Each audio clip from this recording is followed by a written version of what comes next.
Добрый день, уважаемые участники единого дня, посвященного 125-летию выдающегося государственного и политического деятеля Ильи Егоровича Винокурова.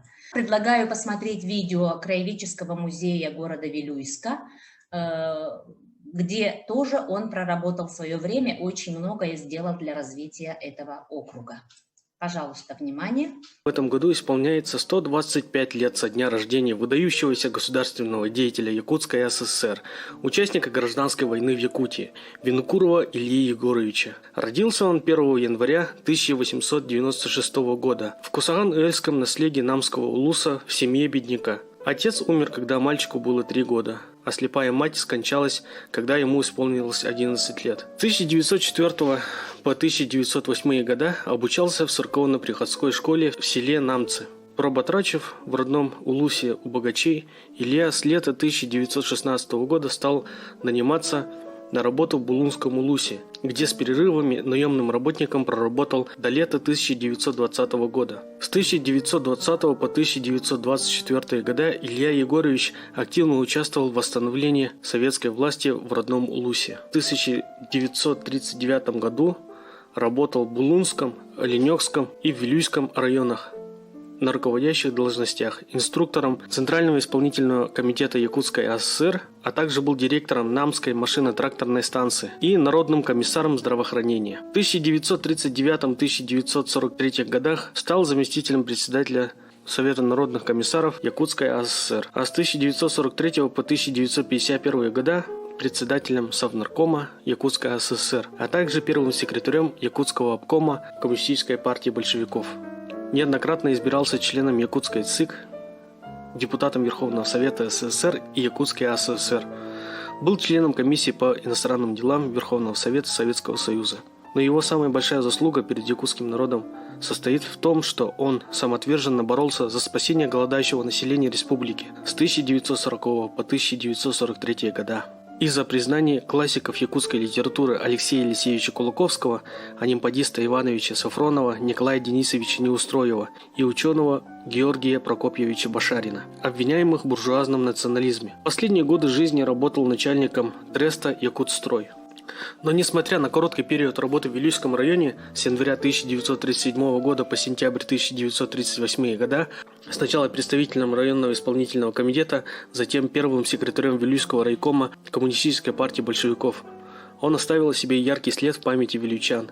Его работа в Вилюйском улусе совпала со сложным положением в стране. Илья Егорович всегда проявлял принципиальность, честность и высокую ответственность за жизнь людей. Всеми силами боролся за справедливость во всем, при этом рискуя карьерой и жизнью. При Илье Егоровиче на руководящих должностях Вилюйский район достиг высоких показателей развития, нередко с пометкой «впервые». И весной 1937 года состоялась первая аттестация учителей, которые прошли 36 педагогов, лучшим из которых было присвоено звание «Народный учитель». 20 апреля 1937 года окончательно установилась современная территория района. При образовании Кобяйского улуса от Вилюйского отошли Любчегинские и Мукучинские наследия. И по итогам 1937 года в районе имелось 67 колхозов. Из 3516 хозяйств коллективизацией были охвачены 2466. Насчитывалось около 30 тысяч голов скота, около 11 тысяч лошадей. В 1937 году район закончил весенний сев вторым,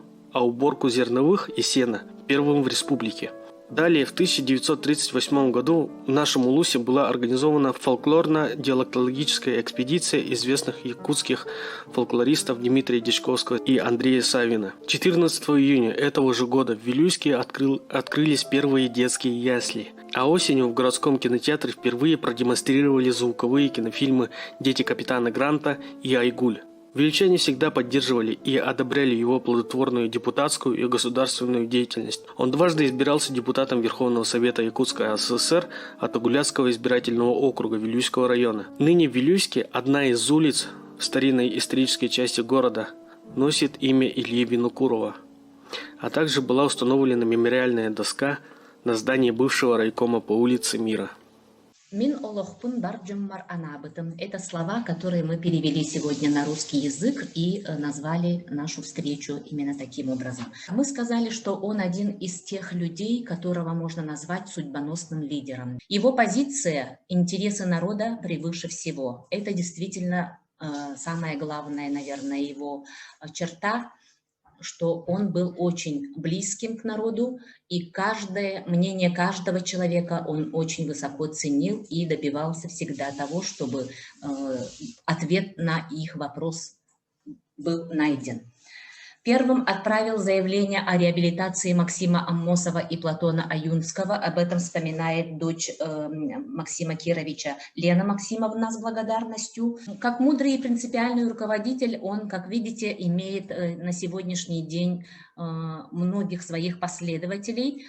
Памятник и сквер впервые были установлены в селе Намцы, конечно же, это его родина. Его можно назвать истинным патриотом своей родины, своего народа. С 1920 года он участник, причем самый активный участник советизации в родном Улусе, состоял членом партии с 1921 года, был земельным депутатом, членом правления Намского потребительского общества. До 1930 года возглавлял первую комплексную экспедицию Академии наук Советского Союза, тогда называлась, да, по изучению производительных сил Якутской автономной республики. Руководителя-гуманиста в нем, конечно же, видят все, кто знал его лично или, скажем так, встречался в то время, потому что он всегда отстаивал интересы простых людей и, когда нужно, не боялся нарушать жесткую субординацию. Одна из самых больших побед, скажем так, Ильи Егоровича – это то, что он добился возвращения чурапчинцев на свою родину. Это отдельная история, надо сказать, и об этом написано много книг. Сегодня в Чурапче установлен тоже сквер и памятник, посвященный этому событию, и, наверное, мы подробно останавливаться на этом не будем.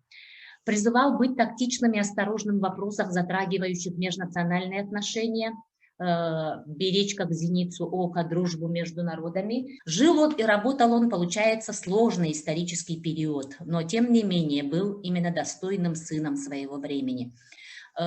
По вопросу возобновления строительства железной дороги был на личном приеме у Сталина. Из картин известного якутского графика, художника Афанасия Мунхалова вы видите, что гражданская война большой урон нанесла Якутии. Его, конечно же, знают как ярого защитника советской власти, потому что он все делал для того, чтобы советская власть установилась в Якутии, что все были равны, чтобы строили социализм, а затем и коммунизм, тогда была такая политика. Его основные качества как партийца – это простота, скромность, честность, прямолинейность, принципиальность и чуткость. Это уже перед вами писатели, которых он защищал и, скажем так, отстаивал свое мнение по поводу их направленности, скажем так, деятельности. Ну и сегодня в библиотеках города Якутска, в том числе и в наших филиалах централизованной библиотечной системы, вы можете найти такие книги, рассказывающие о жизни и деятельности Ильи Егоровича Винокурова.